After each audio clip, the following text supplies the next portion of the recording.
ঈদে মিলাদুন্নবী উদযাপন করতে গিয়ে এতটাই বাড়াবাড়ি করা হচ্ছে, যেই বাড়াবাড়ি করতে গিয়ে কেউ কেউ এটা বলেই ফেলছেন যে লাইলাতুল কদরের চেয়েও উত্তম হচ্ছে যেদিন নবী করিম সাল্লাল্লাহু আলাইহি ওয়াসাল্লাম দুনিয়ায় এসেছেন, সুতরাং 12ই রবিউল আউয়াল। প্রিয় নবী সাল্লাল্লাহু আলাইহি ওয়াসাল্লাম যেদিন দুনিয়া আগমন করেন সেই দিনটা যদি আল্লাহ তাআলার কাছে হাজার মাস অপেক্ষা উত্তম হতো বা লাইলাতুল কদরের চেয়েও যদি উত্তম হতো, তাহলে অবশ্যই আল্লাহ তাআলা সেটা কোরআন কারীমের আয়াতের মাধ্যমে আমাদেরকে জানিয়ে দিতেন।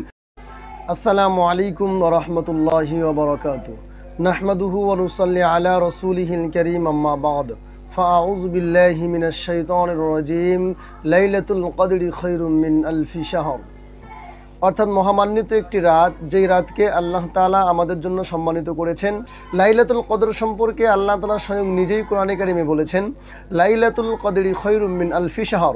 অর্থাৎ লাইলাতুল কদর হচ্ছে হাজার মাস অপেক্ষা উত্তম। সুতরাং কেউ যদি অন্যান্য হাজার মাস আমল করে, সেই আমল করে যেই সওয়াব হবে, কোনো ব্যক্তি যদি লাইলাতুল কদর পেয়ে যায়, তাহলে লাইলাতুল কদর পেয়ে আল্লাহ তাআলা তাকে সেই পরিমাণ আমলের সওয়াব দান করবেন।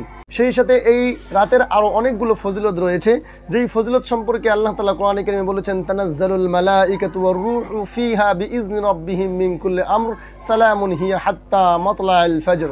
এই রাতে আল্লাহ তাআলা দুনিয়ার বুকে ফেরেশতাদেরকে পাঠিয়ে দেন। যেই ব্যক্তিগুলো এই রাতে ইবাদত করে, এই ব্যক্তিগুলোর ক্ষেত্রে একদম ফজর পর্যন্ত এই ফেরেশতারা দোয়া করতে থাকে, সালামুন হিয়া হাত্তা মাতলাইল ফজর। যতক্ষণ পর্যন্ত না ফজর উদিত হচ্ছে ততক্ষণ পর্যন্ত এই ফেরেশতারা ওই ব্যক্তিদের জন্য যারা লাইলাতুল কদর পেয়ে যায় এবং লাইলাতুল কদরে আমল করে তাদের জন্য দোয়া করতে থাকে এবং বলতে থাকে, সালাম সালাম সালাম, তোমাদের জন্য সালাম বর্ষিত হতে থাকুক, তোমাদের উপরে সালাম, তোমাদের উপরে শান্তি, এভাবে বলতেই থাকে।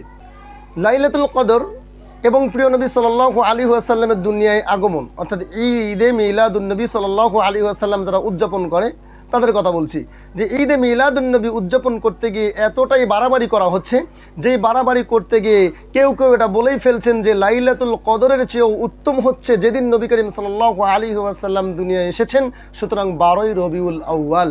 অথচ এই কথাটার কোনো দলিল বা প্রমাণাদি এখনো পর্যন্ত আমি পাইনি। সম্ভবত যিনি এটা বক্তব্য পেশ করছেন বা যারা এই বক্তব্য পেশ করছেন তারা পেয়ে থাকতে পারেন।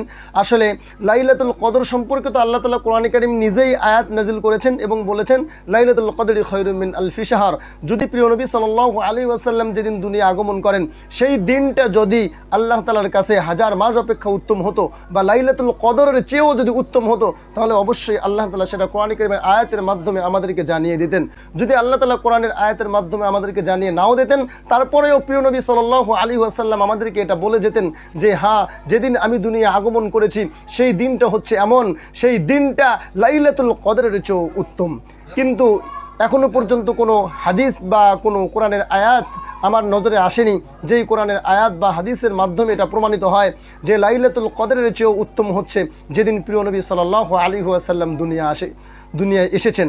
নবী করিম সাল্লাল্লাহু আলাইহি ওয়াসাল্লাম বলেছেন, কুল্লু মুহদাসাতিন বিদআহ ওয়া কুল্লু বিদআতিন দালালা ওয়া কুল্লু দালালাতিন ফিন্নার। প্রত্যেক নব আবিষ্কৃত এমন আমল যেটাকে আমল মনে করে করা হয় বা সওয়াবের নিয়তে করা হয়, সেটাই হচ্ছে বেদাত। আর প্রত্যেক বেদাতকারী হচ্ছে গোমরাহি, আর প্রত্যেক গোমরা ব্যক্তি হচ্ছে জাহান্নামী। সুতরাং আমি যেটা বলি, যদি ঈদে মিলাদুন্নবী আল্লাহ তাআলা আমাদের জন্য দুটি ঈদ নির্ধারণ করেছেন, ঈদুল ফিতর, ঈদুল আজহা।